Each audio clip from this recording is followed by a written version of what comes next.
Olá, sou Roberto Lemos e agora você vai ouvir o Endorfina Podcast.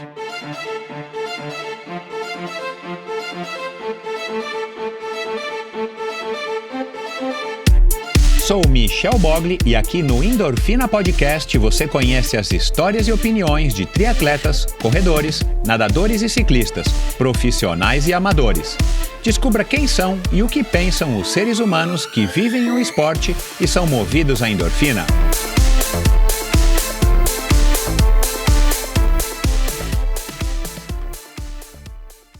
Este episódio foi gravado na Casa On Running, na véspera do Ironman Brasil 2019.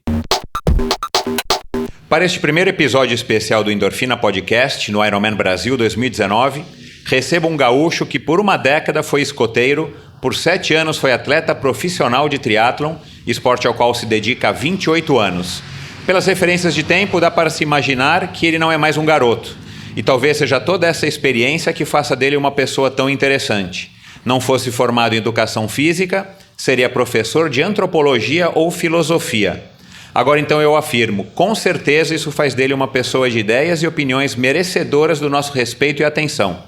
Fora tudo isso, foi campeão amador do Ironman do Havaí em 98, foi 2 vezes o brasileiro mais rápido por lá, nas 5 que participou, 6º colocado e novamente o melhor brasileiro aqui em Floripa no ano de 2003, além de ser pai de 3 filhos, o Theo, o Rudá e a pequena Flora.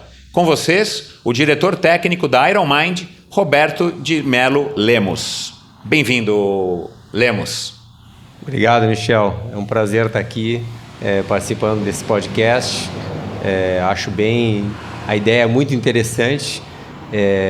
Desde o início, quando observei os primeiros que você fez, aí eu já fiquei super empolgado, já assisti vários e tem contribuído muito para o triatlon, para o esporte. Que bom, cara. Vamos agora ouvir a tua história e passar a tua história para os ouvintes. Filho de portugueses, você quase nasceu em Portugal ou não correu nenhum risco de nascer lá? Não, foi quase. Na realidade, eu sou o primeiro brasileiro da minha família, né?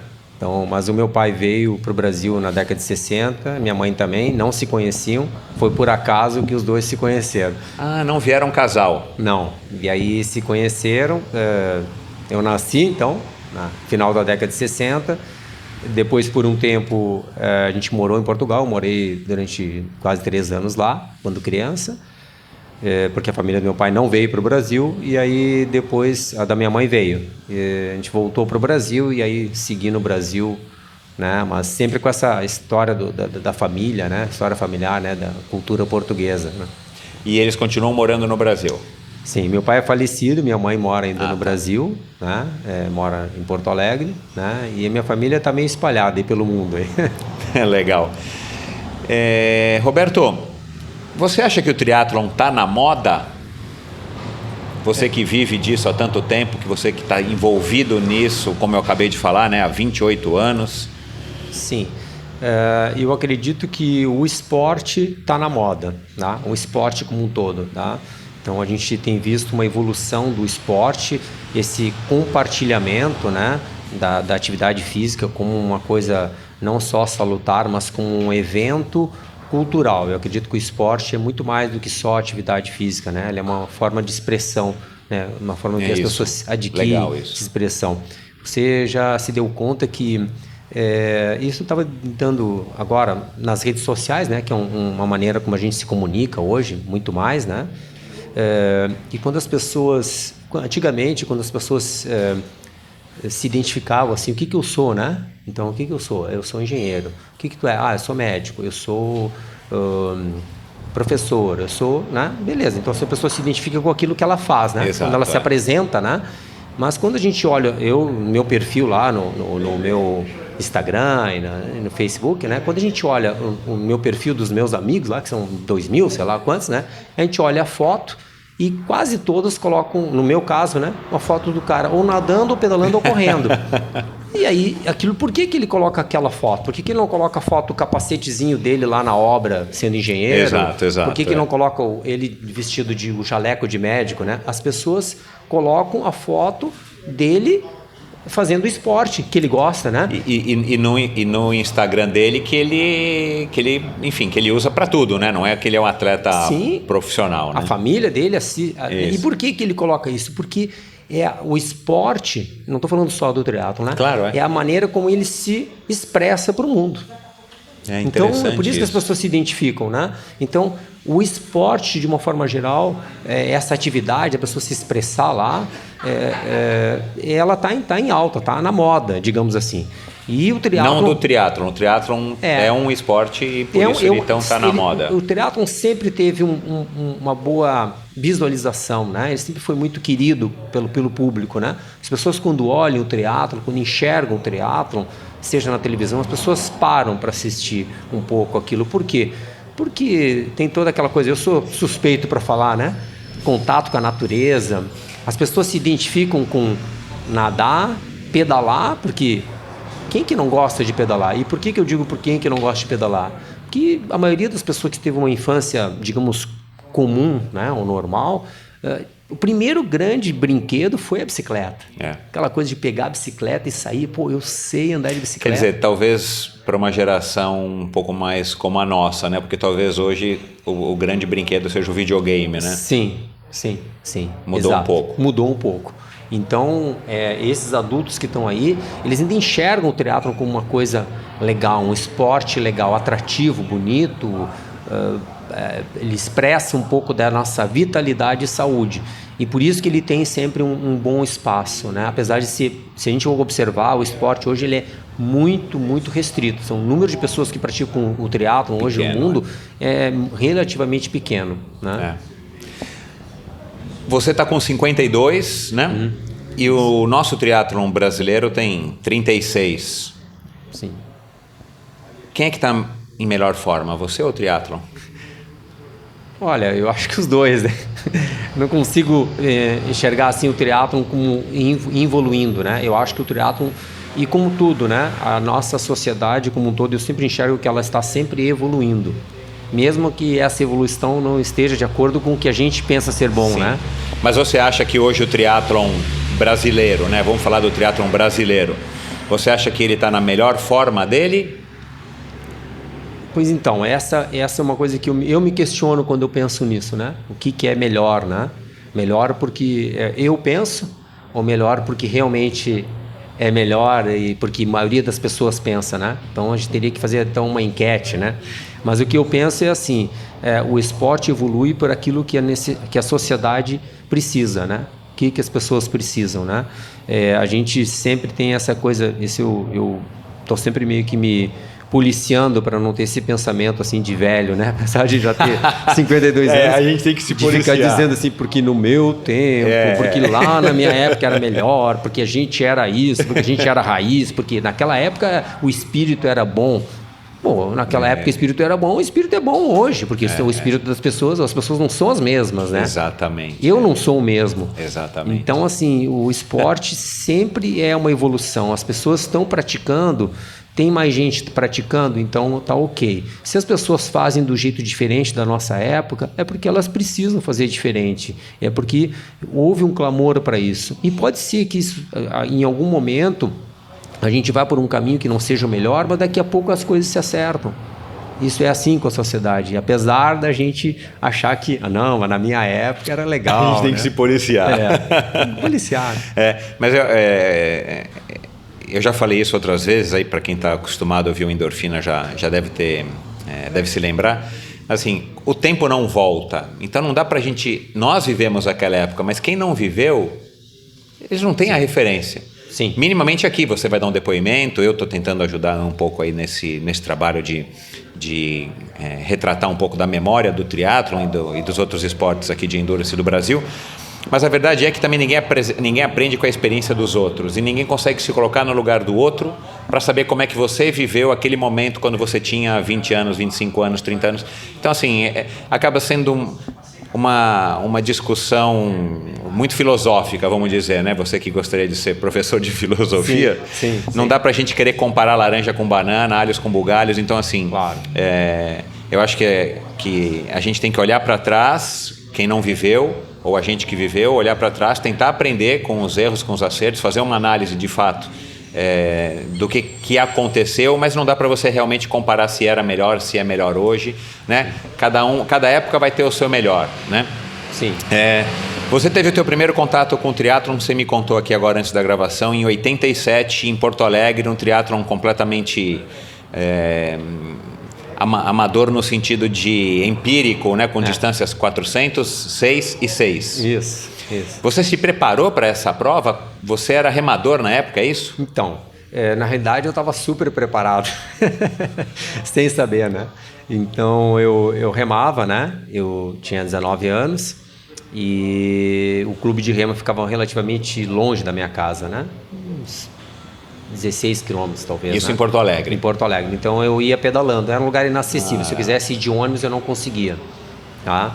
Então eu ia pedalando pro remo. Quando chegava lá no remo, por tradição, o remo, os treinadores de remo, já das antigas, não é à toa que os primeiros grandes triatletas foram remadores no Brasil, né? Quando surgiu lá no Rio, né? Os treinadores mandavam os remadores correr muito. Corriam. Eu me lembro que quando eu tinha 15 anos, o treinador mandou correr 15 quilômetros, assim, né? Na idade, com 15 anos, eu fiz uma meia maratona, sem meus pais saberem, né? Até hoje eu não sei como é que eu fiz aquilo. Sem treinar, eu só estava fazendo educação física na escola. Mas enfim, eu corria lá no remo, depois ia para o tanque, depois ia remar. E o treinador ainda dizia o seguinte: vocês têm que saber nadar. Né? Claro, nos assustava. Se você cair na água, tem que saber. Então eu tinha que praticar natação. Eu fazia natação 2 vezes por semana porque ele mandou, tem que nadar e tem que estar condicionado para nadar um pouquinho. Então eu nadava. Então você já fazia, na verdade, um quadrátlon, ainda tinha o remo. Isso, ainda tinha o remo. E aí quando ele falou daquilo ali, eu já faço, é só fazer, né? Foi muito simples, assim. Essa forma de encarar o triatlo de uma maneira simples é legal. Eu ainda encaro assim hoje, né? Das pessoas. Porque às vezes querem complicar muito, né? Eu tinha uma bicicleta, que era uma bicicletinha, aquelas comum que todo mundo tinha, uma Caloi 10. Eu ainda coloquei um guidão que não era o de ciclismo, eu mudei. Botei aquele guidãozinho reto, para andar no trânsito era melhor. É mais gostoso. Né? E com aquela bicicleta eu fiz. Pedalei de tênis, enfim, foi perfeito. Sem capacete. Né? Nem tinha capacete naquela época, a gente não tinha acesso a esse equipamento. Não existia. E simplesmente fiz, entendeu? Aquilo, e tem que ser encarado dessa forma. Eu acredito que as pessoas deveriam fazer as suas primeiras provas de triatlon dessa forma, com esse espírito, independente se é hoje, com todo o acesso que a gente tem à informação. Esse é um tema que eu vou querer abordar daqui a pouco com você, e eu acho bem interessante da gente falar, principalmente para as pessoas que estão, enfim, começando ou querendo começar, até como uma maneira de estar os incentivando, e eu acredito que você vai compartilhar da mesma ideia que eu. E depois de 87, você voltou para o triatlon somente em 92, é isso? Não fez mais nenhuma prova? Não fiz. Eu continuei treinando remo, né? Depois treinava um pouquinho menos, porque eu comecei naquele ano também eu comecei a trabalhar com natação. Eu entrei na faculdade de educação física e foi uma época assim que eu acho bem legal da minha vida, porque foi uma época muito dura, né? Eu trabalhava praticamente o dia inteiro com natação, dava aula o dia inteiro e fazia faculdade de educação física à noite, tá? Então eu simplesmente não tinha tempo para treinar, eu só nadava e finais de semana eu remava, ia pedalando até o clube de remo e remava. E fiz isso durante quase que os 4 anos. Mas nesses 4 anos eu pensei assim, eu quero fazer triatlon. E como que surgiu isso? Depois daquele primeiro triatlon... Começou a ter mais provas lá em PA? Não tinha tanta prova. No início, ali 88, ainda não tinha. Eu abri uma revista, que eu até lembro, o nome da revista chamava Bici Sport, é uma revista antiga sobre ciclismo, claro, e nessa revista tinha uma reportagem sobre o Ironman do Havaí. Uma reportagem assim de umas 4 páginas, bem completa, já aparecia ali Mark Allen, Dave Scott. E aí, quando eu vi aquilo, eu disse, nossa, eu vou fazer isso aqui. Né? Assim, eu coloquei aquilo parece que foi assim, eu coloquei aquilo na cabeça de um jeito assim, tipo, isso é um sonho, né? Mas eu ainda não tinha condições de fazer. Em 91 foram as primeiras provas de triatlon no Rio Grande do Sul, oficiais, quando foi feita a federação. Em 92 eu comecei a praticar, mas não tinha triatlon, né? Então, mas você largou o remo? Larguei o remo. Tá. Aí, quando eu me formei... Você cansou do remo, enfim, também... Enfim, eu fazia porque era uma coisa que eu não precisava ter aquele... Eu não precisava ir lá remar todo dia. Eu já estava meio que... Eu era meio sócio lá do clube de remo. Eu pegava o barco só para remar no final de semana. Tá. Eu não tinha o treino, aquele coordenadinho, né? Todo dia, né? Então, quando eu me formei, aí eu comecei a ter esse tempo.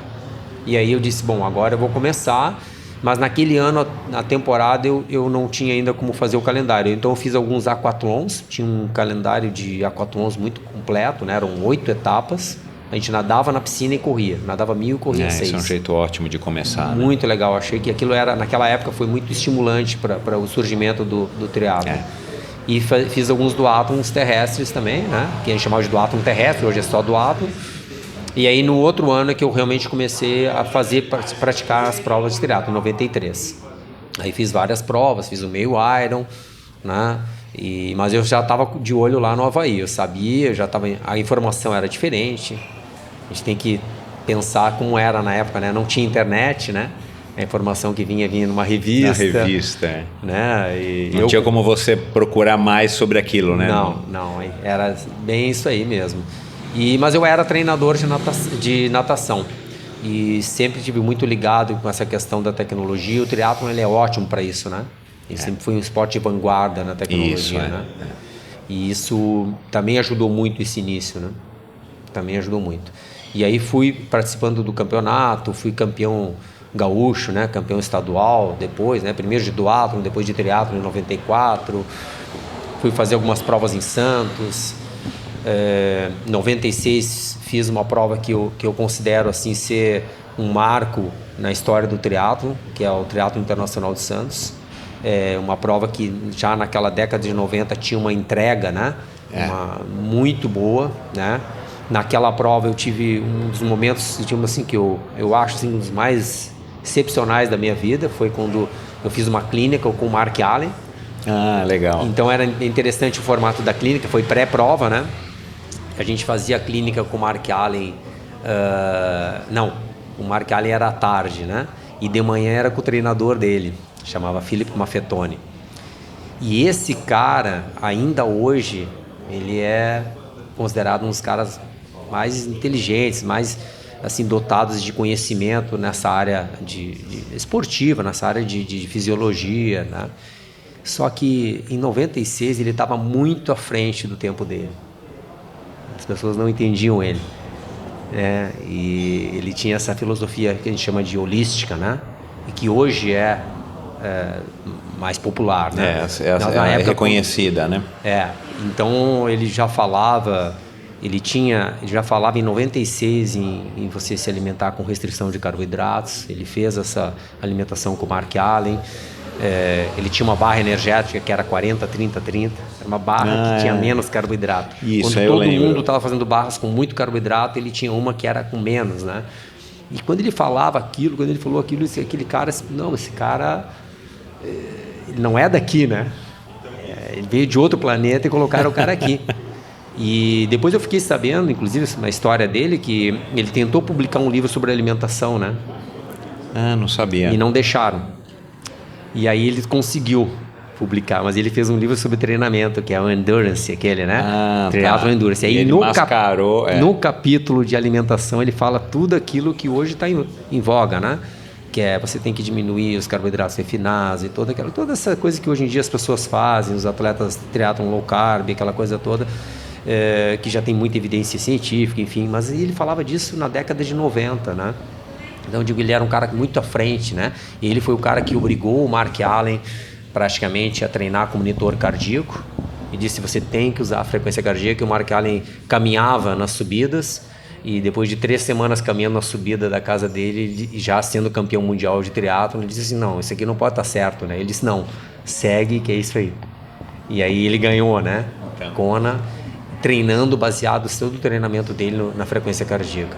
Só que as pessoas hoje usam outros equipamentos e ainda é uma coisa que o Mark Allen ainda continua aplicando, né? Então aquilo foi um grande momento. Da frequência cardíaca como um dos parâmetros. Da frequência cardíaca, né? Como um parâmetro fisiológico importante, né?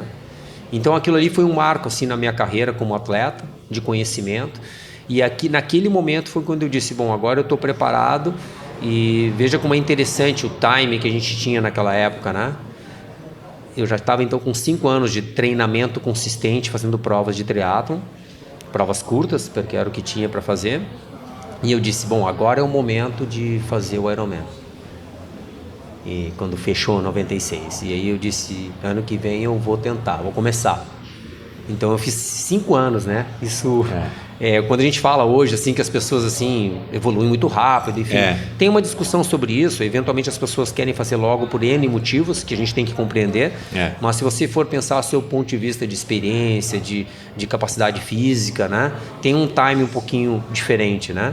E aquele momento eu disse assim, agora eu vou começar. Agora eu vou fazer aquilo que eu queria, né? O meu propósito, né? Isso no Internacional de 96, quando você... quando eu fiz. Aí aquele ano inteiro de 96 eu continuei fazendo provas olímpicas, né? Fiz mais 2 etapas de Santos. Participei de outras provas regionais, enfim. E aí em 97 foi quando eu resolvi fazer a prova de Porto Seguro. Tá? E aí foi quando eu consegui fazer, então eu consegui a vaga para Kona. E que já foi um 2/3, né? Porque 96 Isso. foi o último ano, 97 foi 2/3 para que 98 fosse um Ironman. Isso mesmo. E não te preocupou o fato de ser 2/3, porque provavelmente você estava imaginando que você ia competir uma prova de meio Ironman, né? Que era o chamado na época. Sim. Então, eu achei ótimo, porque eu já tinha um treinamento muito consistente, né? Naquela época a gente vinha num treino que... como é que as pessoas iam lá? Quem é que fazia aquela prova, aquele meio Ironman em Porto Seguro? Eram os atletas que treinavam para o Olímpico e que iam lá e faziam a prova e resolviam. Por que eles resolviam? Mesmo, Porque o triatlo até então era sem vácuo. Então o ciclismo tinha que ser muito consistente. Você não saía para pedalar 50 quilômetros no fim de semana, você saía para pedalar 100, 130. Todo mundo fazia isso, mas para fazer Olímpico. Então, quando o cara tinha que fazer um meio Iron, ele não precisava nem mudar o treino dele. Fazia um ou outro longo lá e resolvia lá. Como hoje você vai ver o treino do 70.3 para atletas de elite, claro, né? Mas se você pensar, eu queria então ir além. Então eu já treinava, eu saía para pedalar 90, 100 finais de semana para fazer provas curtas. Porque a prova era sem vácuo, eu tinha que pedalar bem, eu tinha que correr bem, eu fazia longos de 16 quilômetros já. Mas era consistente, sem falhar, né? Usava então monitor cardíaco, enfim, toda aquela situação, desde 93 eu usava. E aí surgiu a oportunidade para ir para Porto Seguro. Porto Seguro, aí tem uma historinha bem legal nessa prova aí. Tá? Então, eu era um atleta, sempre me considerei, aliás, eu me considero ainda, né? Em toda a minha história, eu fui um atleta amador que eventualmente competiu na elite. Eventualmente. Eu nunca fui um atleta profissional. Então, mas nessa nossa época não tinha diferença entre elite e amador, né? A largada era a mesma, todo mundo concorria ao mesmo prêmio, quando tinha prêmio. Eu sequer tinha pretensão, não, mas como triatleta mesmo, eu sequer tinha pretensão de viver do triatlon. Eu só queria fazer e competir. Claro que se eu pudesse competir melhor... Somente como atleta você nunca viveu, até porque você nunca largou os seus treinos, né? Nunca larguei. Eu sempre trabalhava com turno integral, ajeitava meus horários, sempre fui treinador de natação, então nessa época. E aí eu resolvi então fazer essa prova. Aí eu comecei a treinar. Eu tinha então um treinador, né? Que foi uma pessoa que começou a treinar comigo lá em Porto Alegre, que é o Wilson, né? Ele é um pouco mais velho que eu. Ele foi treinador de natação comigo, me ensinou a ser treinador de natação. Ele era um treinador mais antigo e já em 87 ele me ensinou a ser treinador de natação.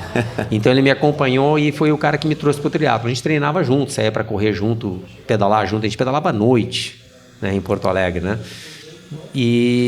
Mas eu acredito que o atleta que quer dar bom resultado, ele não pode se treinar. Eu ainda acredito nisso hoje. Que legal. Por quê? Porque você tem algum momento que você tem que tirar aquele... Todo mundo tem dentro do seu cérebro, né? Que a gente chama de sabotadores, né? Então todo mundo se sabota um pouco, né? Natural, isso faz parte até do nosso mecanismo de defesa, né? Isso que eu ia falar, talvez um instinto de sobrevivência, alguma coisa assim, né? E o treinamento, muitas vezes, ele tem que ser duro, ele tem que ser um pouco mais do que isso, ele tem que ter um nível de estresse um pouco mais elevado. Então quando você realmente quer dar resultado, não completar a prova simplesmente, né? Um atleta que quer dar resultado, mesmo sendo o treinador, mesmo dominando tudo sobre o assunto, ele tem que procurar alguém que deu o treino para você, você tem que ir lá e executar. É totalmente diferente. Então o Wilson me ajudou muito, né, nessa época. E a gente começou então a fazer esse planejamento, então, vamos fazer essa prova lá de Porto Seguro. Então eu treinei para a prova e cheguei lá na prova sabendo então que ela seria um pouco mais do que a distância de meio Iron, que era até então, e que dava vaga para Kona. Era a única seletiva, dava 12 vagas para Kona. E essas 12 vagas não tinha para profissional. Então, aqueles atletas que, entre aspas, eram profissionais, né, veja bem, Galindes, né, Leandro Macedo, disputavam a vaga na sua categoria de idade. Então, eram 12 vagas para a prova inteira, distribuídas nas categorias. Tinha 2 vagas, 3 vagas, depende da categoria. Naquela época, eu estava entrando na 30-34 já. Treinei, né, a distância da prova era 2.500 natação, 120 de ciclismo e 28 de corrida. Então cheguei lá em Porto Seguro, tranquilo, né? Tudo era novo.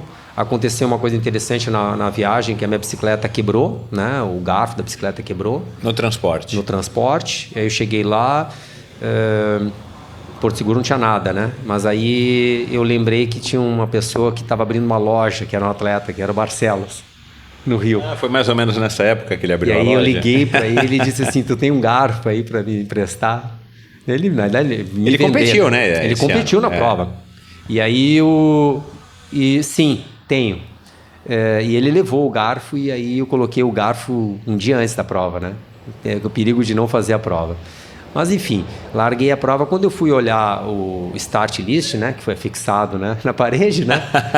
Colado no mural. Eu fui ver quem é que estava na minha categoria. Eu vi ali Leandro Macedo, toda aquela turma ali, né? Marcos Ornelas. Então, mas 3 vagas, né? Eu acho que isso aqui tá meio difícil, né? Mas eu tinha uma certa confiança, assim, né? E você sabia quem eram essas pessoas? Pelas revistas. Por causa das competições e das revistas, sabia né? os resultados. Mas, enfim, eu fui para fazer a prova, curti a prova e tudo mais. Eu estava ganhando muita experiência ali, estava realmente deslumbrado. Naquele ano... E era uma evolução, porque o objetivo deles era tornar aquela prova um Ironman no ano seguinte. O Fenteller era inclusive da tua categoria, né? Sim, a gente chegou a treinar junto com o mesmo treinador depois de um ano. Da mesma categoria também, tem mais isso. E aí, naquele ano, eles anunciaram que no outro ano eles iam fazer o primeiro Ironman oficial valendo vaga no Brasil. E aquele ano seria como um estágio para chegar no Ironman.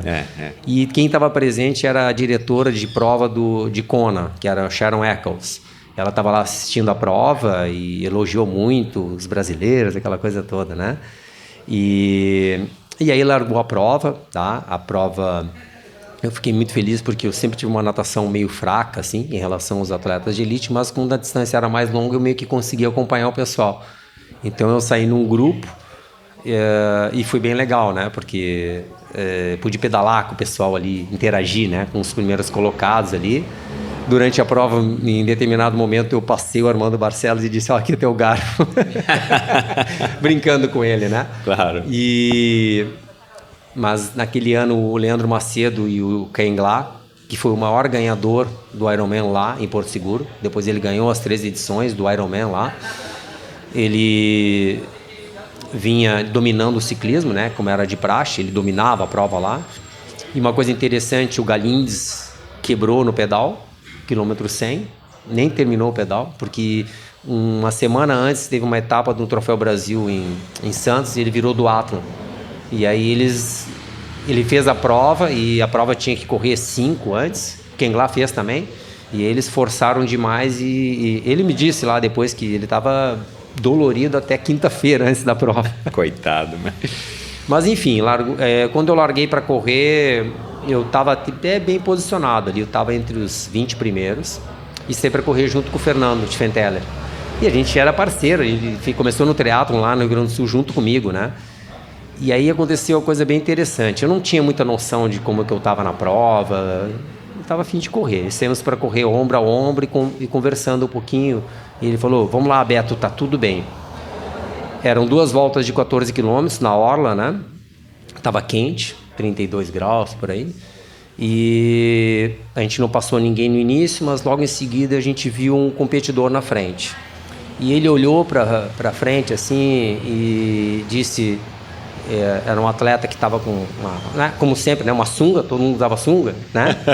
Sempre usei, né? E tava o nome dele marcado na sunga, né? Mas ele estava longe, eu não estava vendo, a gente estava alcançando ele, um pouquinho antes do retorno. E aí ele disse assim, Beto, sabe o que está escrito lá naquela sunga? Aí eu disse, não estou conseguindo ler ainda, né? Ele disse, slot.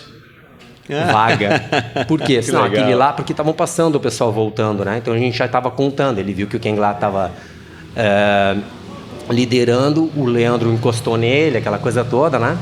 E foi contando quem vinha passando, né? Marcos Ornelas, então ele disse, aquele ali é o terceiro da categoria. Então ali está a nossa vaga. Quando a gente chegou bem perto, eu disse, não, mas Fernando, aquele cara ali é o cara que ganhou a prova no ano passado. Era eu? Escrito Michel Bogli. Legal, cara. E aí estava escrito na sunga dele, eu não lembro se estava Michel Bogli ou Michel Bogli, mas eu disse, eu não conhecia ele, né? Não sabia quem era. O cara ganhou a prova ano que vem, o cara é um monstro, né? Não só porque ele era grande, mas porque o cara era bom mesmo, né? E, claro, passou o retorno, a gente daí passou ele, né? Ali eu aprendi uma grande lição sobre o triatlon, né? Essa é uma das grandes lições que eu aprendi e que hoje eu passo, né, para os meus atletas, assim. Não importa quem você seja, não importa o quanto você treine, o quanto você tem experiência, se você treina 30 horas, se você treina 10 horas, se você faça nutrição, não importa o que você faça. Um dia você vai quebrar. Não importa quem você seja. Exatamente, E aquela foi uma grande lição, né? Porque isso acontece com todos nós. Né? Então eu lembro que, esse cara é o cara que ganhou ano passado. O cara destruiu aqui, o cara é muito bom. E tu estava correndo ali, realmente, não é porque eu estava correndo super bem, estava correndo bem, mas tu não estava no ano bom, né? Não, isso acontece. Estava morto, quebrado, meu Deus do céu. Isso acontece com na verdade, eu não devia nem ter largado, né? Mas eu larguei, enfim. E aí eu só fui descobrir isso anos depois. Mas enfim, isso é assunto para uma outra vez. Mas e aí? E aí a gente passou, né? A gente passou ali, depois fomos passando o pessoal. Na outra volta ali o Ornelas parou. O Fernando disse que, para mim, vou sentar um pouquinho. Eu nunca tinha visto alguém fazer isso, porque as pessoas quebram, elas vão ficando devagar, né? Ele disse, eu vou sentar um pouquinho. E sentou no retorno, lá dos 14, né? E eu achei assim, por que ele sentou, né? Depois eu fui perguntar para ele, ele disse que sentou porque ele disse, vou ficar uns 5 minutos aqui. Quando ele viu, deu meia hora. Coitado, já tá quebrado. Mas também. Enfim, ali eu consegui a vaga, né? Inacreditável, assim, porque eu cheguei lá sem nenhuma pretensão, né? Era um atleta realmente amador, não tinha experiência em prova longa. Estava competindo com os melhores do Brasil no esporte, os caras que tinham mais experiência. Ali tava assim, era a prova que juntava todo mundo, né? Isso. E aí eu consegui a vaga, assim, né? E aí eu me lembro que na época tinha que levar... Quem organizava a prova era o Jean Madruga, né? Atleta olímpico, né? Campeão de natação, recordista, sul-americano, brasileiro, medalha de bronze. Um cara que foi o pioneiro, assim, em provas, né? De organização de provas, né? No Brasil, um dos pioneiros, né? E no outro dia eu tinha que fazer inscrição com ele lá, né? Primeiro a gente tinha que ir lá num palco bem legal, né? Eu acho que isso era uma coisa legal de Porto Seguro. Época da lambada. A gente subia num palco numa festa e eles chamavam a vaga, mas a gente tinha que ir lá na frente dizer sim ou não. Isso, né? Não bastava levantar. Era meio que um rito, assim, isso, né? Sim, não. Né? E o cara tinha que dizer não lá, né? O cara tinha que subir lá para dizer não. Meio quero. Estilo Silvio Santos, você lembra? Que o cara ficava numa cabine... Isso. Tipo uma cabine telefônica, parecia um foguete, ele ficava, sim, você quer trocar um carro por um pregador? Sim! Aí a galera gritava, né?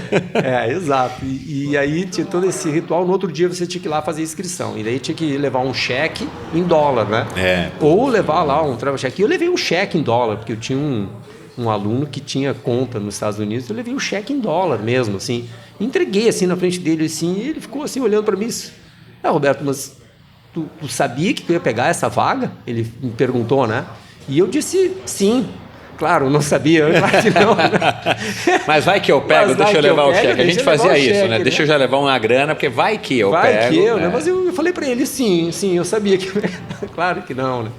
Mas, enfim, e aí foi bem legal, porque eu fiquei super, na realidade, empolgado e ao mesmo tempo assustado, né? Eu nunca tinha corrido uma maratona, ia fazer a minha primeira maratona, meu primeiro Ironman, já no Havaí. que era aquela prova. Claro, e a prova era no mesmo ano, óbvio, né? Mesmo Agora ano. desculpa, Então, agora que me ocorreu, claro. Sempre no último fim de semana de maio, então eu tinha 20 semanas para me preparar para um Ironman, sendo que eu nunca tinha corrido uma maratona e então, peguei a vaga, e agora? Né? E aí treinei. E sabe que uma coisa interessante, Michel, claro, eu fiz várias provas de Ironman, 5 vezes em Kona, né? E às vezes quando me perguntam do meu treinamento, eu disse, olha, a prova que eu mais treinei foi a primeira. Né? Eu realmente treinei muito, assim, eu fiz um volume. Naquela absurdo. época a gente treinava, acredito que a gente treinava muito mais, apesar de ter noção, de eu ser treinador, de ter noção assim, de fazer o treino correto, a gente ainda treinava um volume muito maior do que precisava, né? E eu treinava 30 horas, então cheguei no momento que eu cheguei a treinar 30 horas, mas não só 30 horas, eu fiz isso durante 2 meses, né? E pedalava 600 por semana, isso sendo realmente amador, eu continuava trabalhando, dando aulas de natação. Com uma rotina, vamos dizer, normal, né? Normal, assim. Hoje eu não consigo entender como que eu conseguia fazer aquilo. Eu não conseguiria... Curioso isso, né? Às vezes a gente quer lembrar como é que eu tinha energia, tempo, organização para fazer, cara. Eu também tenho mais ou menos essa mesma impressão de vez em quando. E aí foi quando eu fui para Kona a primeira vez, foi espetacular, porque foi esse misto, assim, de... como a gente fazia naquela época, né? Era um pouco aventura, né? A informação que chegava para nós e que era verdadeira, né? É que realmente era uma prova difícil, as condições climáticas elas eram impressionantes, né? Você poderia estar correndo com temperaturas perto dos 40 graus, você tinha que enfrentar um vento que era realmente muito forte, num terreno acidentado. O mar não era difícil, mas não era também uma coisa assim, você vai nadar com roupa de borracha nem nada, era sem roupa. Enfim, e uma prova super competitiva, né?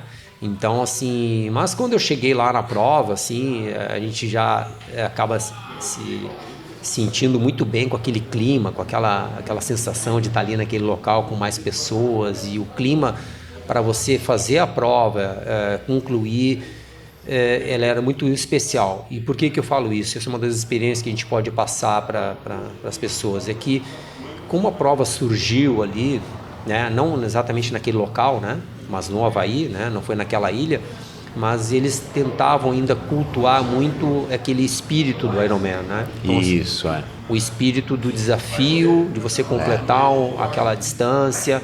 Então isso era muito importante lá. A gente sabia quem eram os caras que iam competir para ganhar, a gente sabia quem eram os atletas profissionais. Isso aparecia muito, mas o espírito da prova aparecia muito para nós, né? Você tinha algumas situações lá muito interessantes de como trazer as pessoas para o evento de uma forma positiva. Você tinha a Parada das Nações, você tinha, né? Parece aqueles papos de velho, né? Você tinha, né? Ainda tem, né? Mas é uma prova que tem isso, né? De ser realmente trazer como... O americano faz muito bem feito, né, cara? Quando ele quer fazer uma coisa assim, tipo um espetáculo, ele transforma as coisas, né? Uma visão muito legal dos americanos. A gente tem que tirar o chapéu. Um dos pontos altos da festa que eu achei assim que foi ali que quando eu fiz meu primeiro Iron, então eu entendi muito sobre isso, né? Foi aquela cultura ou aquele, digamos assim, a tradição do Ironman do Havaí de que os últimos colocados que chegavam à meia-noite, então você tinha a Avenida da Chegada, que é a Ali Drive, né? Ela ficava simplesmente lotada. Todos os caras que chegaram na prova lá às 3, 4, 5, 6, 7, 8 horas da noite tinham ido para os seus hotéis, tomado banho e voltavam para receber os últimos.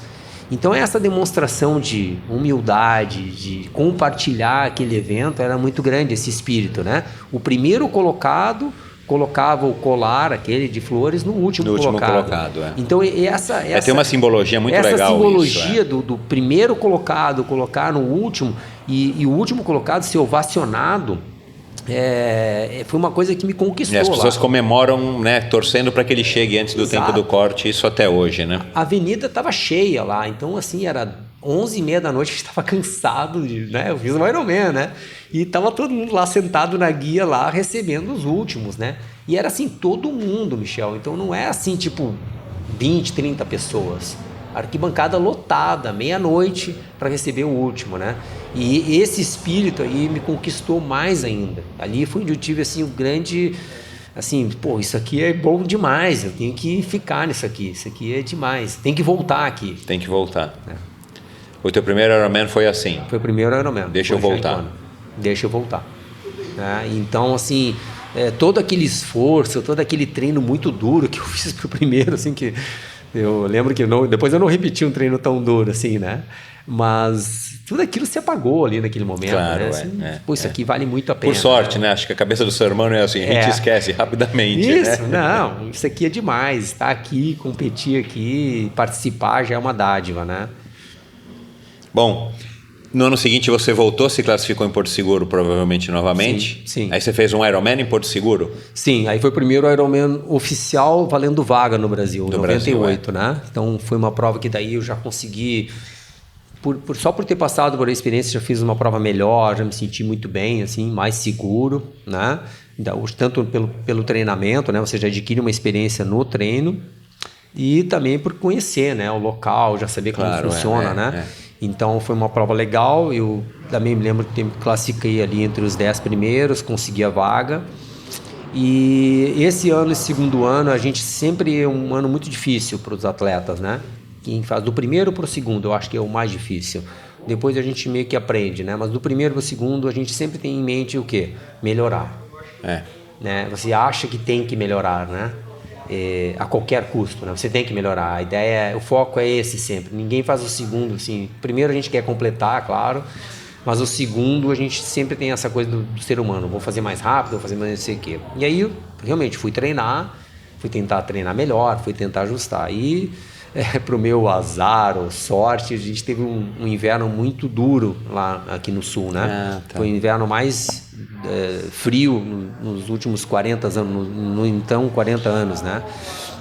Então a gente teve médias assim próximo dos 10 graus durante um mês inteiro de agosto, né? E eu me lembro assim que foi duro demais para mim treinar naquela condição. Chegou o ponto assim de quando eu tava no final assim do treino, assim, eu dizia assim, isso aqui não tá valendo a pena. De muito duro que eu tava. Mas aquilo na realidade também eu sofri um acidente de bike, um carro me atropelou, quebrou minha bike, enfim, né? Aqueles probleminhas, né? Bem no pico do treino, mas enfim eu consegui resolver. E foi a coisa mais legal. Eu sempre falo isso porque a gente também aprende com os erros, né? Com essas situações. Quando aconteceu o acidente, eu ter passado por todas aquelas dificuldades ao ponto de quase querer desistir de ir, eu viajei para Kona e cheguei em Kona, saí de Porto Alegre com 12 graus de temperatura, pousei em Kona lá, 30 e poucos, né? Já primeiro dia só com só dor de cabeça e aquela coisa. A hora que abre a porta do avião e você sai, é um baque, né? E aí eu cheguei lá e aí eu pensei o seguinte, né? Eu chegava sempre 9 dias antes da prova, treinava um pouquinho lá, né? É legal fazer isso lá. E aí uma coisa que foi muito legal, por todas essas situações que me aconteceram, eu meio que desliguei um pouco da prova. Pensei assim, vou relaxar e vou ficar tranquilo aqui, sabe? Vou fazer a prova numa boa, esquece o tempo, esquece melhorar. Alguém te orientou a agir dessa maneira? Ou foi uma coisa que você mesmo resolveu falar, agora que eu estou atropelado, não vou agora ficar encanado? Eu segui treinando, eu treinei com a bicicleta emprestada, aí veio um quadro, eu fui seguindo treinando e tal. Mas eu estava muito desgastado mentalmente do treino. Imagino. E aí eu cheguei lá, eu relaxei mesmo, assim, sabe? Eu fiquei lá treinando, mas eu fiquei muito tranquilo. E isso aconteceu por 2 vezes comigo, né? E aí depois eu te explico. Mas o que eu queria te dizer é o seguinte: eu tirei toda aquela carga de dar resultado. E isso eu acho que foi a grande situação para mim, grande coisa positiva da prova. Muita gente relata isso, né? Importa amador ou profissional, o cara relata isso. A hora que você relaxa, a hora que você diz, agora isso aqui também vou completar, é quando normalmente a pessoa tem o melhor desempenho, né? E foi exatamente, essa prova foi a prova que eu considero uma cabeça assim, importante, né? Espetacular. A prova lá foi um ano, como no primeiro ano, foi um ano muito duro, né? 97 foi um ano que ventou em Kona na ida e na volta no ciclismo. Tanto que o melhor resultado foi do Thomas Hellriegel, que foi a primeira vez que um alemão ganhou a prova lá, né? Eu lembro. E ele ganhou com 8,33, né? E pedalando muito, né? Então, assim, 98 também foi um ano duro, foi um ano com muito vento, né? E eu fui pedalando e a gente só fui sair da água ali e fui pedalando para Ravi, né? Muito vento. E quando eu bati no retorno, aquela coisa natural que a gente fazia, que é quando começa a descer as bicicletas de ravia, a gente começa a contar, 1, 2, 3.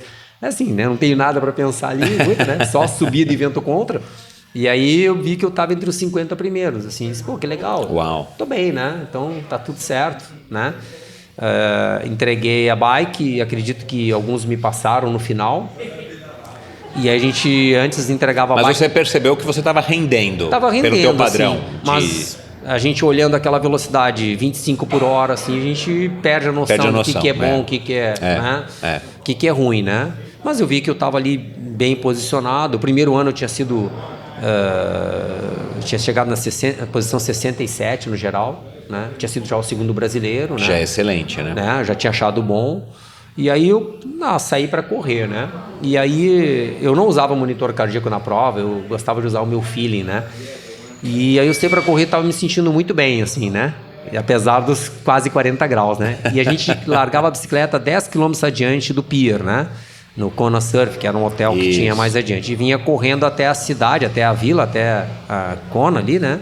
Onde é a largada e a chegada. E onde estava todo o público. Quando chegava bem onde está o público, a gente desviava e subia lá para onde é o ciclismo, né? Para o deserto, né? E eu vinha correndo e aí eu fiquei com medo de estar fazendo forte, né? E aí eu resolvi fazer uma coisa, eu vou fechar a boca e tentar respirar só pelo nariz. Se eu conseguir respirar pelo nariz é porque eu tô bem. Tá num ritmo mais lento. Aí eu fui correndo, respirando pelo nariz. Você já tinha feito isso em treino? Sim, uma vez ou outra, né? Mas naquele momento ali eu realmente estava preocupado, assim, né? Será que eu vou quebrar, né? E aí eu fechei a boca, fiquei respirando pelo nariz, porque eu estava passando muita gente. Eu comecei a passar, assim, gente, né? 1, 2, 3, o pessoal... A gente perde um pouco a referência, né? O pessoal quando andando muito andando muito devagar, assim, né? E lá em Kona, né? Eu usando aquele meu reloginho Timex, assim, a marcação lá em milhas, a gente já não calcula em milhas, isso, vamos pela sensação. Não tinha GPS, então, naquela época. E aí eu me lembro que uma das coisas legais, assim, que vinha caminhando, assim, naquela ali drive ali, o Dia Madruga, né? Que tava lá para promover a prova dele. Ah, legal. E ele falou assim, Roberto, tu tá muito bem, a galera tá quebrada aí na frente. Ele falou isso para mim, assim, deu um incentivo, assim, mas foi muito legal, porque naquela época, então, a gente tinha pintado na panturrilha uma letra que era a nossa categoria, né? Isso. A, B, C, D, né? A minha categoria era 30-34. Quando eu passei pela cidade, tava todos os brasileiros, o público assistindo, né? O pessoal que foi de São Paulo, do Rio Grande do Sul, tinha um amigo lá também assistindo a prova. E aí quando eu passei por eles, o pessoal aplaudiu, vamos lá. E quando eu passei por eles, uns 50 metros adiante, eles olharam minha panturrilha e viram a letra, né? Então eu já estava uns 20 metros adiante deles, aí um deles gritou, tu tá em primeiro na categoria. Porque provavelmente ele controlou quem... Exato, E aí, na hora que ele falou aquilo, eu nem imaginava, né? Mas ainda faltavam 32 quilômetros, 30 quilômetros, né? E aí a gente vai para a estrada, vai correndo no meio do deserto, a mesma estrada onde a gente pedala, até o retorno, que é no Energy Lab. E aí eu passei mais algumas pessoas, assim, mais alguns atletas, e aí a gente começa a ver quem está retornando, né? E aí eu vi que eram atletas profissionais, o primeiro colocado, naquele ano foi o Peter Reid, que ganhou, e aí entrei no lab e encostei num alemão. E aí a gente foi junto correndo, e ele era amador também, da 25 a 29. Ele era o primeiro da 25 a 29. E a gente foi contando e só tinha profissional na nossa frente. Uau! E nós éramos 24 e 25 no geral. E aí a gente foi excelente. Voltando para a cidade. Aí você cresceu. Começou a respirar pelo nariz, pela boca, dane-se. Não, daí aconteceu uma coisa interessante. Outra lição que eu aprendi naquele dia. Eu tinha uma orientação de nutrição, né? Eu era mais preocupado com aquilo na época, né? A gente não tinha tanta informação, usava gel e tal. Eu fui tomar o gel saindo do lab e o gel simplesmente não entrou, né? Não deu, né? E aí eu senti que começou a faltar energia e aí passou um posto de hidratação e aí o pessoal com aqueles copos de Coca-Cola, Gatorade, de Coca-Cola, né? Mas mais a Coca-Cola. Eu disse, eu preciso de açúcar. E aí eu tomei pela primeira vez Coca-Cola numa prova. Eu achava que aquilo, pra que tem Coca-Cola, né? Naquela época a gente achava pra quê, né? E aí quando eu tomei aquela Coca-Cola, né? Hoje a gente já sabe por que aquilo acontece, né? O açúcar mais simples, da mesma maneira que ele é o pior alimento, ele naquele momento ele era o melhor, né? Porque Exato, ele é absorvido muito rapidamente, né? E aí eu voltei. Te tira do fundo, né? Exatamente. E aí eu fui tomando aquela Coca-Cola e voltei a correr muito mais rápido, inclusive, né? E cheguei no final. Eu fui 25º, aí ganhei a categoria lá, a minha categoria, fui o segundo amador na prova. E aquilo para mim também foi um incentivo, né? Assim, mas porque eu fiz uma prova boa, assim, bem relaxado e curtindo mesmo o estar ali, né? A presença de estar ali e fazer a prova, sem a preocupação com o resultado, né? Você lembra se depois da prova você ficou muito quebrado? Então, eu tinha uma característica, assim, eu fiz muitas provas, né? Mas assim, quanto melhor era a prova, quanto mais forte eu fazia a prova, eu conseguia correr melhor no final, mais quebrado eu ficava. Eu realmente ficava, nos dias que seguiam, eu mal conseguia andar, assim. Porque você, de fato, deu seu 110%, isso, né? Como a gente costuma dizer. Isso. Então, quando tinha um Ironman que eu quebrava um pouco nos últimos 10 e não conseguia correr tão forte, corria mais devagar ou trotava no final, que é muito comum, que não é tão difícil de acontecer, eu recuperava muito rápido, né? No outro dia eu ficava só um pouquinho dolorido. Tipo, a gente consegue dar um pouquinho mais aqueles últimos 10 quilômetros, eu acho que isso que deixa mais dolorido, né? O atleta, né? Então, não me preocupava com isso. Mas eu sempre tive o que me ajudou também, assim, foi que eu nunca tive lesões, eu nunca me machuquei, nunca fiquei parado por ter lesão, então eu ficava dolorido. Em nenhum momento você pensou, cogitou em deixar um pouco de lado a tua vida como professor para se dedicar somente ao triatlon, principalmente depois desse resultado excepcional? Sim, em Kona? Daí depois disso surgiram os primeiros apoios, assim, né? Então eu tive apoio da Pão de Açúcar, da equipe de Pão de Açúcar, porque era o patrocinador também da prova em Porto Seguro, né? Então isso me apoiou muito, né? Assim, me ajudou muito, né? E aí foi quando eu comecei a competir na Elite, né? Aí você já em Porto Seguro já tinha que se inscrever na Elite, separado do amador, né? E aí eu, a partir daquele ano 99, eu comecei a competir como, digamos, profissional, né? Mas naquela época o patrocínio não sustentava isso, né? É claro que eu tinha uma certa ideia de melhorar um pouco isso e dedicar um pouquinho mais de tempo, né? E foi o que eu fiz, eu realmente me dediquei mais àquilo do que ao meu trabalho, né? Mas eu continuava trabalhando e o patrocínio, digamos assim, essa ajuda, ela não supria a minha vida pessoal, né? Então eu simplesmente usava aquilo para manter no esporte dentro de um nível mais alto, né?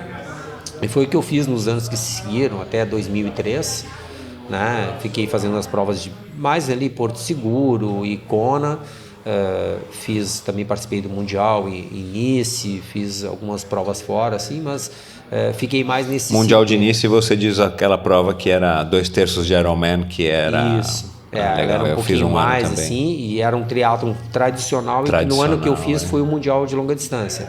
Ah, mais legal ainda, hein? Fui em 2002, né? E depois em 2002, quando a prova veio para Florianópolis, eu perdi o patrocínio, então, porque a equipe Pão de Açúcar não tinha mais a equipe de Ironman. E aí ainda em 2002 eu resolvi que daí talvez eu fosse participar como amador, mas aí eu fui fazer o Campeonato Brasileiro em Fortaleza, né? Primeiro Campeonato Brasileiro de longa distância. Aliás, 2001 fiz o primeiro Campeonato Brasileiro de longa distância, foi em novembro. O Leandro ganhou e eu fui segundo. E aí em 2013 eu fui 2001, em 2002 eu fui de novo e aí eu ganhei a prova. Ah, legal. Né? Lá em Fortaleza, lá no Cumbuco. E aí aquilo me qualificou para o Mundial, né? Uma prova parecida com as condições do Ironman, né? Do Havaí. Exato. E aí eu fui para o Mundial, né? Foi uma experiência também muito interessante lá. Eu caí na prova, caí lá naquelas montanhas, claro, né? Não tinha tanta experiência assim. Eu caí também. Mas uma prova muito legal também, muito diferente, muito bonita, assim, né? Também foi bem legal. E aí segui. Depois, a última prova que eu fiz como profissional foi o Ironman Brasil aqui em 2003, em Florianópolis, que eu fui sexto colocado. Eu vinha sempre chegando entre os 10 primeiros ali, sempre no Brasil. Fui quarto, cheguei a fazer um quarto colocado lá em Porto Seguro. Mas aqui, quando mudou para Florianópolis, a melhor colocação foi em 2003, que eu fui sexto. Para mim também foi uma das provas também com esse mesmo sentido. Eu não estava preocupado, assim. Olha lá. Larguei na prova, assim, eu já sabia que não ia mais continuar competindo na elite. E aí resolvi só largar a prova para completar, assim, no meu melhor, assim. E acabou tendo uma excelente colocação. Uma excelente prova. Na verdade, foi uma das provas que eu acertei, assim, tipo... Não é só o tempo, né? É isso que eu queria saber. Você fez 15 Ironman, né? Contando 5 do Havaí, mais 10 contando os primeiros, e inclusive aqui em Florianópolis. Qual foi a melhor prova a que te dá melhores memórias? Não necessariamente uma que você tenha vencido ou... Então, a prova que te dá que tem um gostinho especial para você.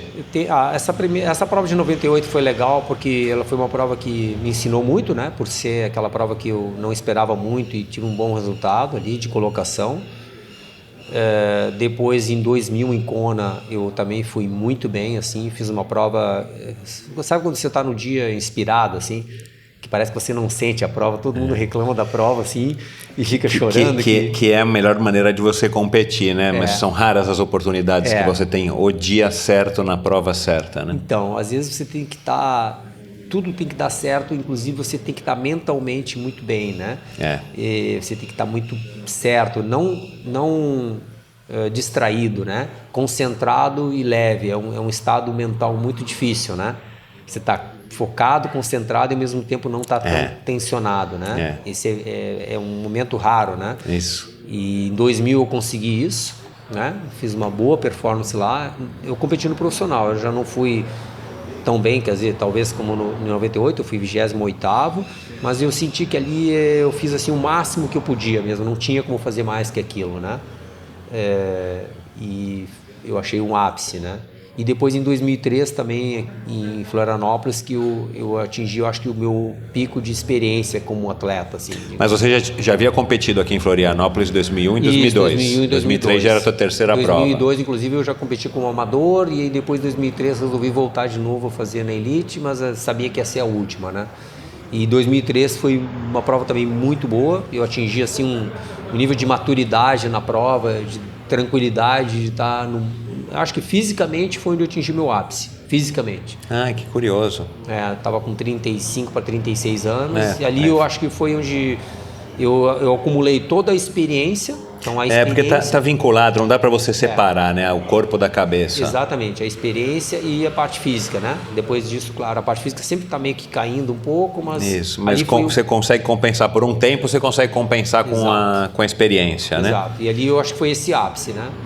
E aí depois comecei a me dedicar realmente mais à profissão de treinador, já aqui em Florianópolis, e participei de todas as provas aqui como treinador. Uma ou outra prova eu fiz depois disso, né? 2008, acho, depois 2013, né? Então, mas aí já com outro foco, assim, né?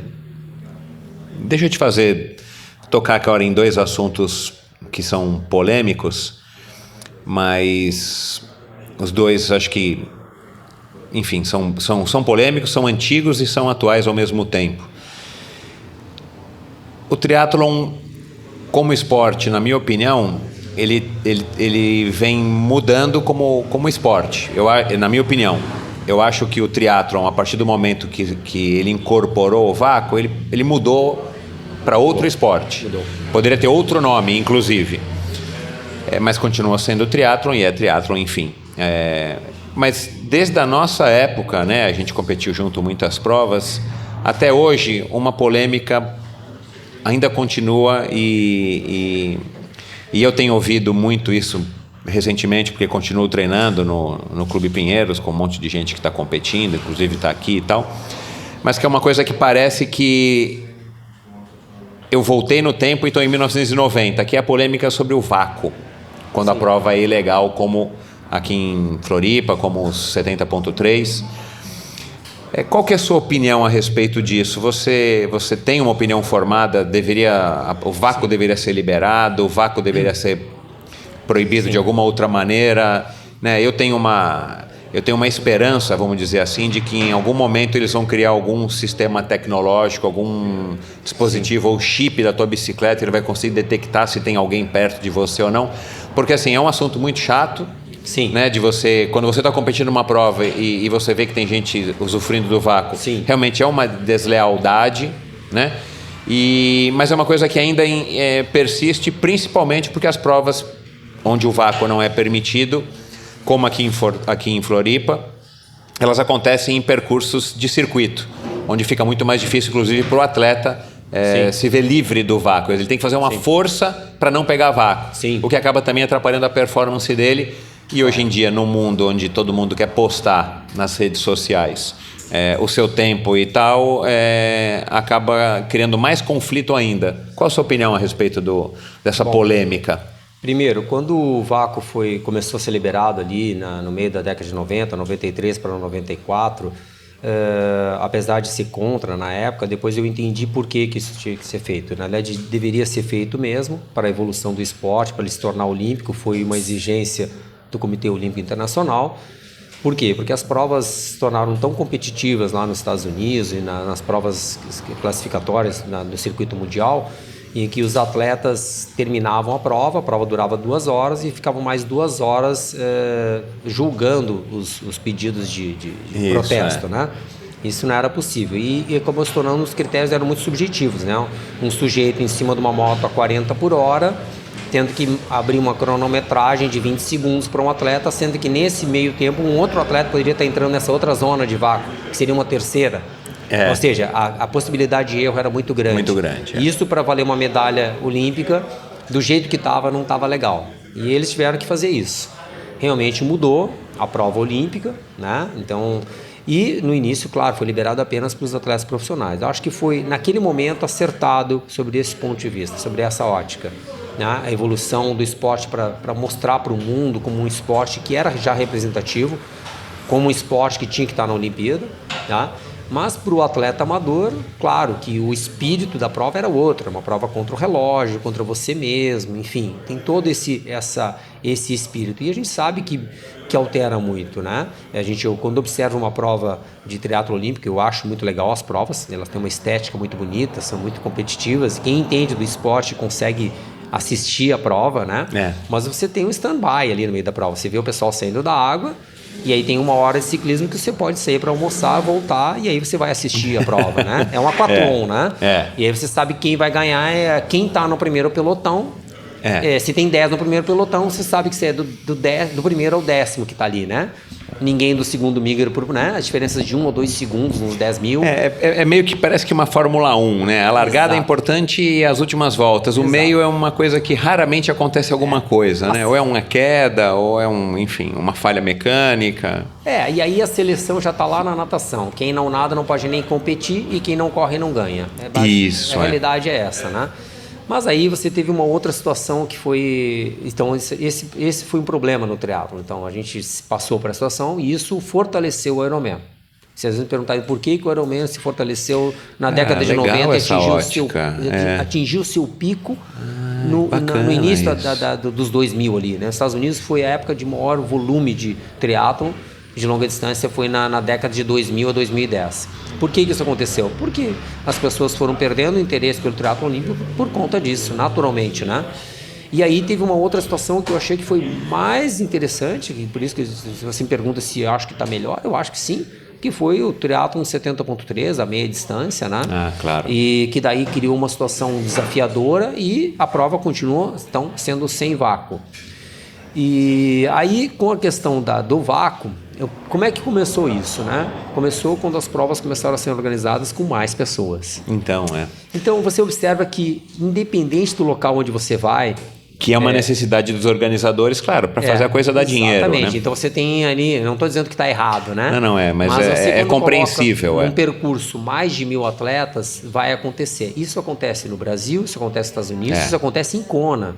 Em Kona. Que é o atleta que, ele tá ali porque ele é um cara experimentado, não é um cara que não tem noção, não é um cara que está a fim de trapacear. E a trapaça, a gente tem que entender por que o vácuo, quando ele é trapaça, por que ele acontece. A trapaça, ela tem um mecanismo natural do ser humano, da trapaça. São 2 mecanismos que auxiliam a trapaça. É você observar que talvez você não seja punido. Então, esse é um mecanismo. Então, você tem que ter certeza que talvez você não seja punido. E a outra é observar que outras pessoas também estão trapaceando junto. quando a pessoa observa isso, a maioria do ser humano faz a trapaça, né? Isso em qualquer ocasião. Isso serve para o cara que digamos assim, que só nega imposto, o cara que passa um sinal vermelho, o cara que corta no trânsito. São duas coisas. Eu não vou ser punido e mais gente está fazendo. Não é? Isso, eu não sou único. Sou só eu. Então isso te dá uma falsa permissão para que você possa cometer o mesmo tipo de... Isso eu estou te dizendo que foi num texto que eu li sobre trapaça, né? De forma geral, não no esporte. Isso foi testado, inclusive, né?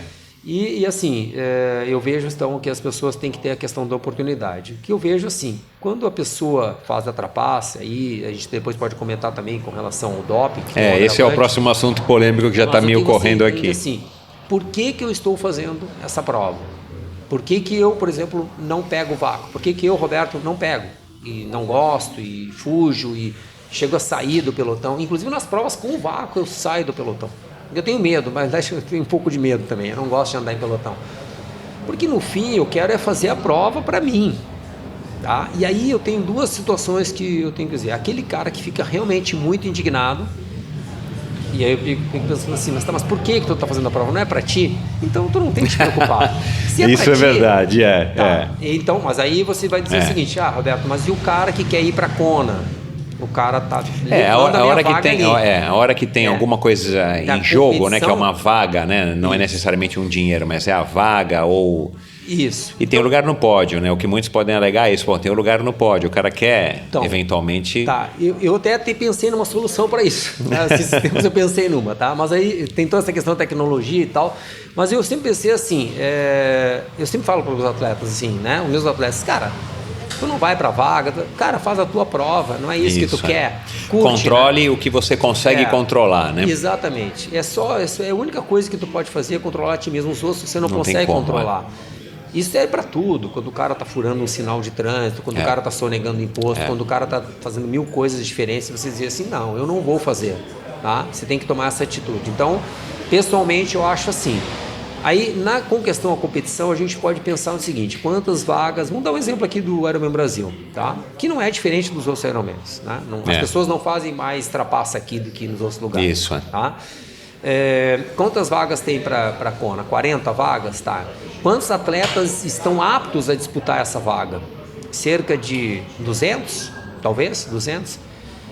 Que tempos tem que fazer para conseguir a vaga hoje? A gente sabe, né? Que hoje um atleta de 50 anos... você consegue. De 55 para baixo, se não fizer abaixo de 10 horas ou 10 horas e 30, ele não tem chance. Não tem chance. Evoluiu muito, né? A gente lembra muito disso, né? Os tempos como evoluíram nos amadores. Então você vê assim, quantas pessoas conseguem fazer abaixo de 10 horas e 30? Cerca de 200 pessoas, talvez? Bom, eu acredito que as largadas em ondas foram uma grande evolução do esporte, né? Ajudou muito isso. Uma das intenções da WTC é tirar um pouco até da competitividade, separando as pessoas e cada um tendo que fazer a sua prova. E o que eu penso é o seguinte, esses 200 primeiras pessoas que já têm tempos abaixo de 10 horas e 30, tem que largar na frente, pouco depois do profissional, independente da sua categoria. E esses primeiros 200, eles têm que realmente ser mais rigorosos com essas pessoas, ou seja, você consegue... É como se fosse uma subcategoria do profissional, da elite. Você consegue controlar 200 bicicletas. Porque teoricamente essas pessoas são as que estão concorrendo ao vácuo e você faria um critério pelo tempo. Exatamente. Então você não tem como controlar 1.500 bicicletas. É muito difícil. Eu já fiquei em cima de uma moto, realmente muito complicado. Envolve inclusive segurança. Né? Isso, exatamente. E talvez você não vai ter tanto trabalho de fato no final do pelotão. Sim. Né? Porque as pessoas estão com aquele medo de que eu posso ser desclassificado. Isso, né? Tá valendo, as pessoas que estão ali já têm uma pré-qualificação. Mas tem aquele cara que nunca fez, que não tem um tempo lá abaixo de 10h30 e tá lá atrás, entendeu?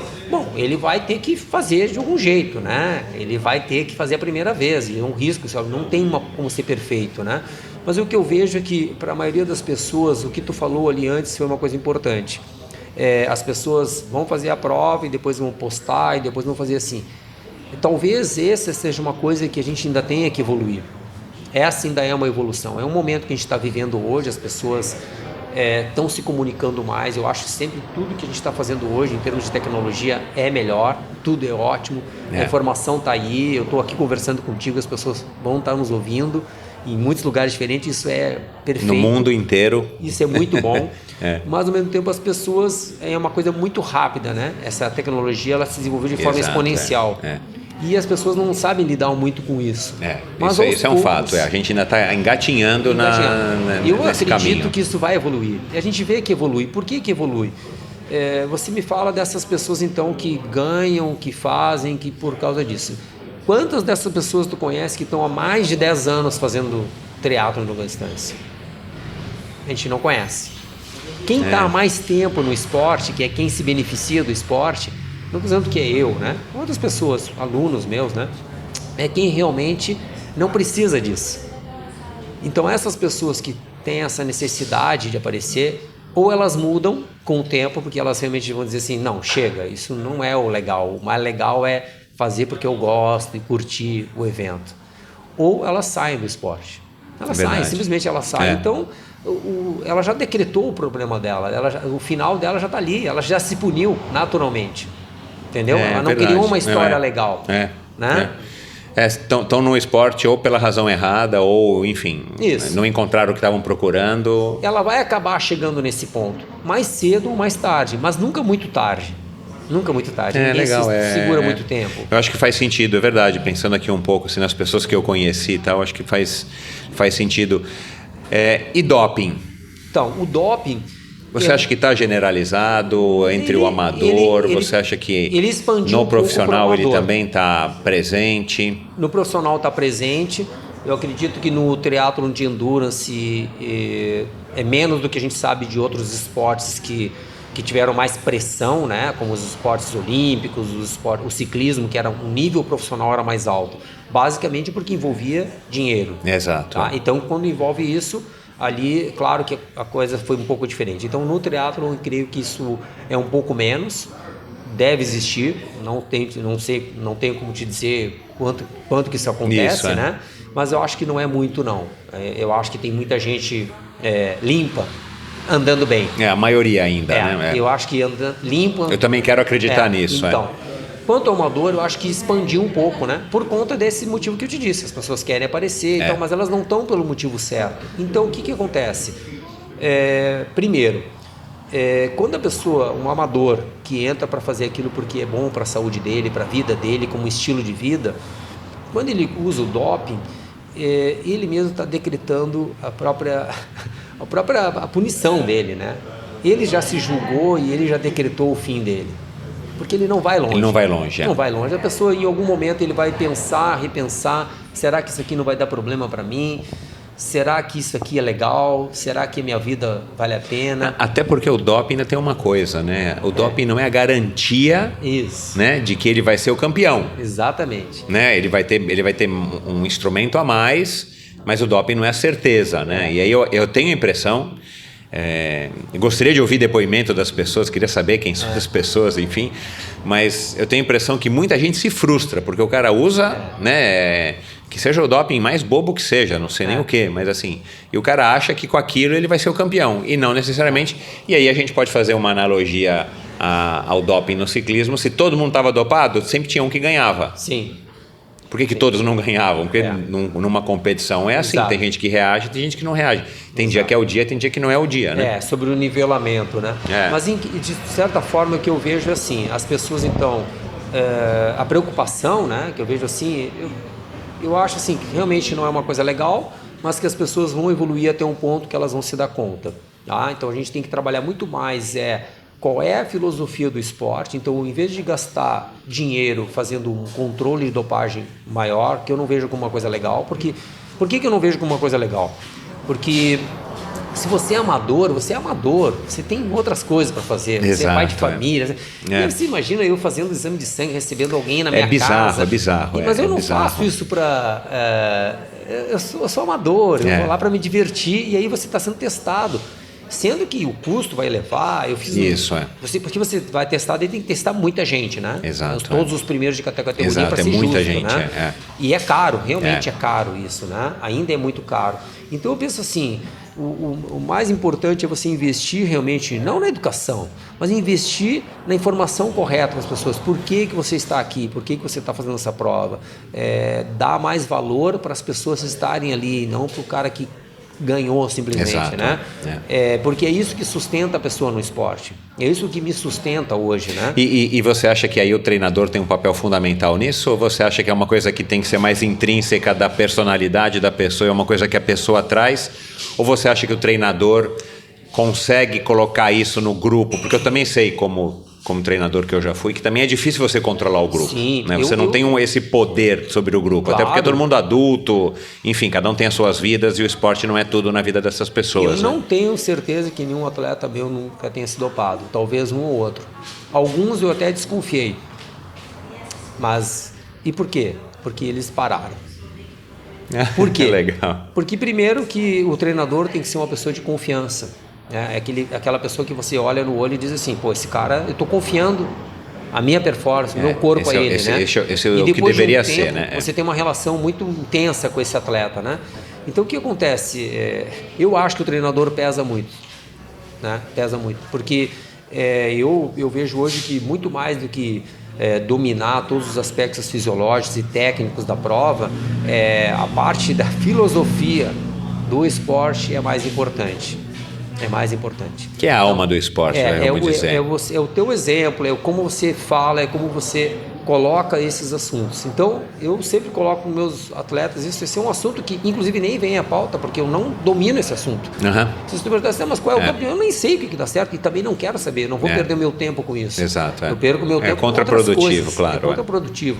Então, assim, as pessoas acabam se agregando e se aglomerando com aquela pessoa que está ali, de acordo com a filosofia daquela pessoa. Você coloca a filosofia no grupo, não é mais a minha. Então, se o meu grupo, as pessoas não usam, não fazem, não estão afim, não curtem, as pessoas que querem, elas não vão se sentir bem naquele grupo. Exato, elas partem, elas não são bem-vindas, né? Não se sentem bem-vindas. Não se sentem. Porque não é o grupo delas. Elas não vão saber, né? Mas ela não vai ter ninguém para compartilhar aquilo, talvez ela fique solitária e saia. Então, eu acho que o treinador, sim, e sendo ele um profissional, então é uma coisa grave, porque esse sim realmente eu acho que é importante, assim, você dizer assim que os profissionais têm que ter essa índole de trabalhar muito mais isso do que o próprio atleta, que às vezes entra e não tem informação. Então você vê pessoas entrando no esporte pelo motivo às vezes que não é o correto, mas que tem uma chance, porque você tem um educador na sua frente. Você tem um fisiologista, você tem um profissional da saúde, não, você tem também um educador. O educador. E o educador é o professor, é aquele cara que vai dizer assim, cara, o esporte é assim, por causa disso. É a quem você deveria ouvir e ter como fonte de inspiração, né? Você tem uma aprendizagem. Chance, porque mesmo que você entre da forma errada, eu entrei pelo motivo errado, eu só queria aparecer lá na rede social, mas aí o cara me ensinou que não é isso, que é outra coisa, que é você curtir, que é você acordar cedo, ir lá treinar e se sentir bem, que é você, né? Então todas essas coisas você tem uma chance de melhorar. Uma das frases que eu falo, assim, que eu gosto de repetir quando as pessoas vão fazer prova e quando vão fazer triatlo, é assim: se você não vai com o esporte se tornar uma pessoa melhor, então troca, fazer outra coisa. Se você não vai ser uma pessoa melhor, esquece. Para que você está perdendo seu tempo? Aliás, isso é uma frase sábia, né? E você não vai ser uma pessoa melhor porque chega na frente. Exatamente. Não muda nada. Não muda nada. Não muda nada, cara. Não muda nada na vida do sujeito, nada. Não muda nada. E você tem que entender que o amador, a palavra está dizendo, por que é amador? É aquele a etimologia. Que ama o que faz. Ele faz um amante, por amor. Isso mesmo. Ele faz por amor. Olha não lá, que cara, o profissional não seja também um amador. Bacana, cara. Primeira vez que alguém fala isso daqui aqui em 80 e poucos episódios. Bacana. Acho que isso é uma coisa que tem que ficar de mensagem para as pessoas, os amadores que estão nos ouvindo, que é a grande maioria, né? Sim. O cara, ele é um amador justamente porque ele supõe-se que ele ama o que faz. E se ele ama o que faz, ele vai ter que fazer da maneira correta. Sim. Né? Antes da gente encerrar, o triatlon cresceu, se modernizou, enfim, o ser humano não evoluiu, como a gente já falou, né? O ser humano é o mesmo. O que você acha que funcionava quando você começou a dar treino, lá atrás, desde a sua época de professor de natação, mas que hoje não funciona mais para que você consiga se manter atual como treinador, ético, de acordo com o que você acredita, né? E a gente conversou um pouco disso antes de gravar, mas ao mesmo tempo você também precisa dos alunos para você poder sobreviver, porque são eles quem pagam as suas contas, né? É uma profissão. É uma profissão. Uma profissão de educador, como a gente acabou de falar aqui. E as redes sociais, essa história da experiência que você relatou aqui da aventura de ir para Kona, pegar um avião, pousa lá e vai, pega Conecta, e pega a Aloha Airlines e vai para Kona e tal. Hoje em dia o cara chega, assiste o vídeo no YouTube, o cara já vê depoimento de 35 pessoas, inclusive o nosso aqui no podcast. Quer dizer, quando o cara chega para fazer a prova em Kona ou aqui em Floripa, se bobear até o percurso o cara já veio, já treinou, já viu alguém falando, já viu a altimetria no Strava, enfim. Sim. Você tirou um pouco do brilho e ao mesmo tempo não dá para você negar. É a mesma coisa que a gente fala assim, não vou mais usar o celular, eu vou no orelhão para ligar para minha esposa. Então a gente não pode negar o avanço da tecnologia, mas do ponto de vista no lido com o ser humano, com o atleta, nós não mudamos, mas a tecnologia está nos mudando, está nos causando algum tipo de mudanças, como a ansiedade, como a depressão, como um monte de coisas. Sim. Você consegue isolar alguma coisa que, quando você começou a dar treino e ainda era um atleta, né, profissional, entre aspas, estava no seu ápice, que funcionava na hora de você lidar com esse atleta amador, mas que hoje você teve que mudar justamente porque o contexto mudou? Então, uma das coisas que mais funciona para um treinador é a comunicação. Tá? Então, se você estabelece uma forma de comunicação, seja como ela vai ser, né? Se ela vai ser por uma conversa subjetiva, né? Tipo, oi, como é que você está? Como é que está a tua vida? Ou até, como é que foi o treino? Como é que foi o teu tempo? Como é que foi, né? Então, essa comunicação, ela mudou. Então, quanto mais comunicação, melhor. Tá? Quanto menos, pior. Tá? O treinador hoje, ele tem muito mais condições de entender o que está acontecendo com o atleta. Então hoje eu consigo ver... Até porque a gente está mais conectado com o atleta. Isso. Né? Então eu tenho um atleta, por exemplo, na Austrália, que me manda um WhatsApp às 3 da manhã, que lá não é 3 da manhã, me dizendo como é que foi um treino, um áudio. Né? Porque ele como se o cara estivesse aqui, né? Como se ele estivesse aqui. E aí eu ouço o áudio e respondo, fulano, faz assim agora. Entendeu? Então isso era impossível fazer naquela época. A pessoa tinha que estar no olho a olho. Eu ainda acho que o treino presencial, ele ainda é muito bom. Ele é muito bom. Porque você percebe a pessoa no dia. Exato. E uma das coisas que eu aprendi com o meu treinador, né, que me ensinou a ser treinador também, é que a planilha, né, na época a gente fazia planilha numa folha quadriculada, papel, no papel quadriculado dos nadadores para todo ano, macrociclo, microciclo. A planilha sempre tem que ser feita a lápis. Isso eu aprendi com ele. Que legal, cara. Isso eu aprendi em 87. Pô, legal Por que demais. A planilha tem que ser feita a lápis?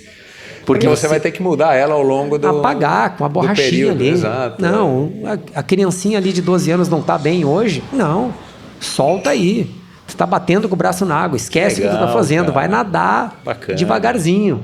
Hoje não dá mais.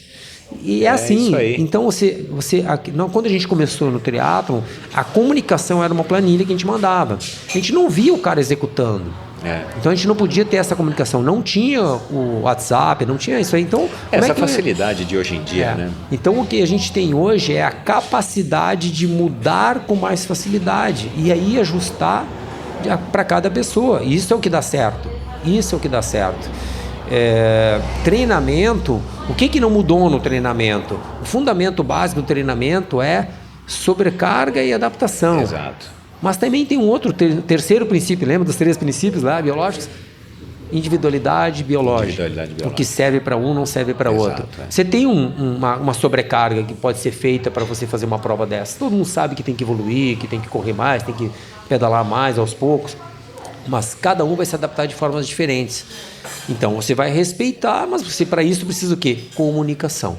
Então a vantagem hoje é a comunicação. O principal gadget hoje é a comunicação. Claro que quando o sujeito você usa um GPS, você baixa ali o treino e o treinador está vendo do outro lado do mundo, essa comunicação se torna mais efetiva. Claro, exato, então é nesse aspecto, né? Eu gosto muito de falar sobre essa questão da tecnologia, né? Eu sou adepto da tecnologia, acho legal, entendeu? Tanto que tu tá vendo aqui, eu tô com um medidor de potência no tênis, né? Ah, que legal isso. Ele mede a potência quando eu corro, é um outro número, né?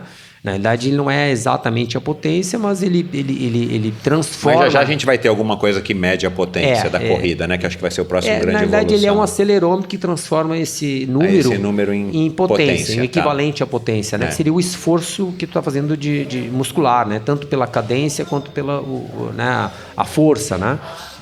Mas todos esses números, né, o medidor de potência que eu uso há 7 anos e tal, todas aquelas formulações para você fazer a prova e tudo mais, são legais e tal, mas a máquina principal é o teu corpo.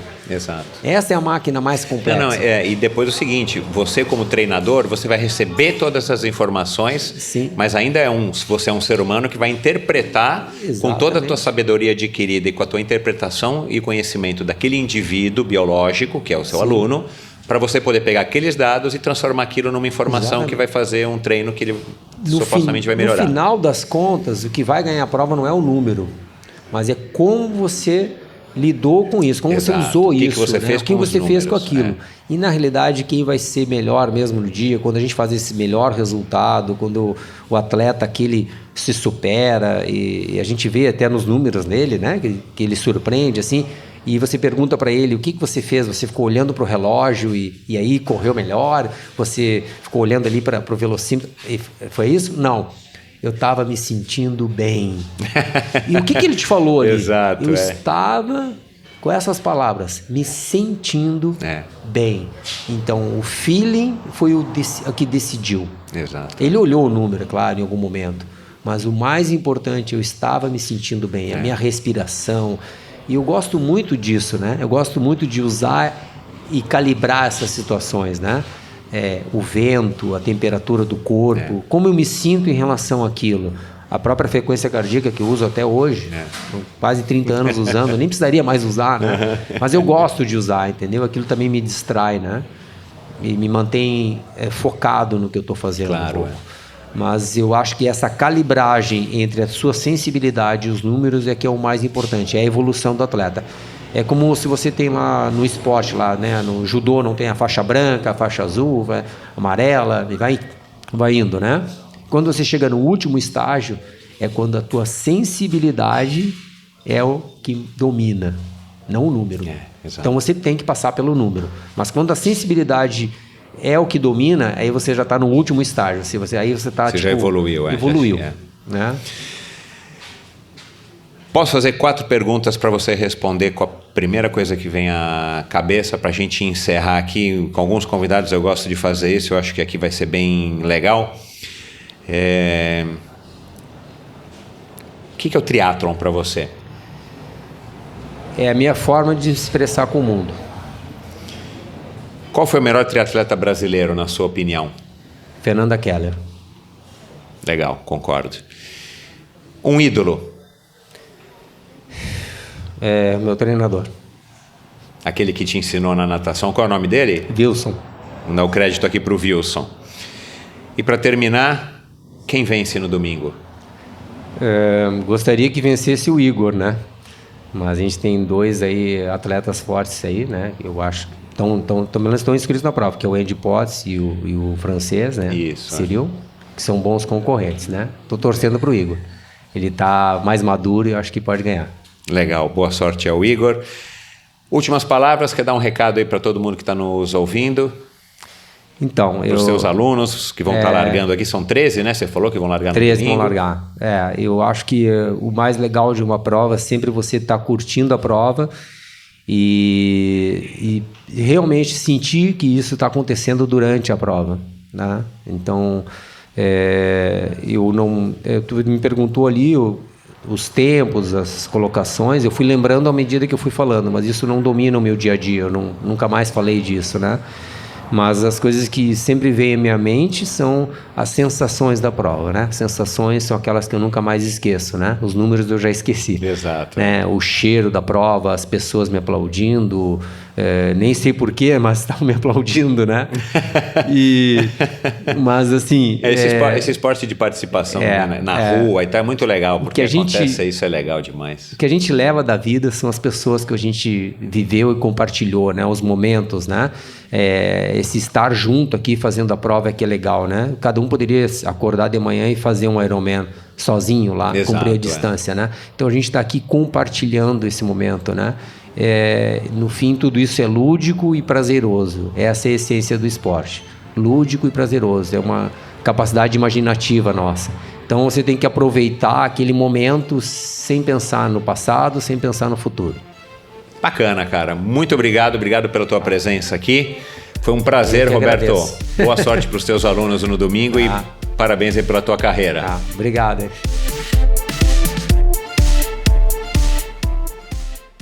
Muito obrigado a On Running por apoiar esta série de episódios especiais do Ironman Brasil 2019. Obrigado por ouvir esse episódio do Endorfina. Acesse o endorfinabr.com, vá no post do episódio de hoje para conhecer um pouco mais sobre o meu convidado e alguns assuntos abordados em nossa conversa. Lá você ainda encontra todos os episódios do Endorfina e uma galeria de fotos da história do triatlon brasileiro. Se você curtiu, colabore assinando o Endorfina na iTunes Store ou Spotify e compartilhando com seus amigos. Lembre-se de enviar suas sugestões, críticas e comentários através do perfil Endorfina BR no Instagram ou através do Endorfina com Michel Bogli no Facebook. Um abraço e até a semana que vem.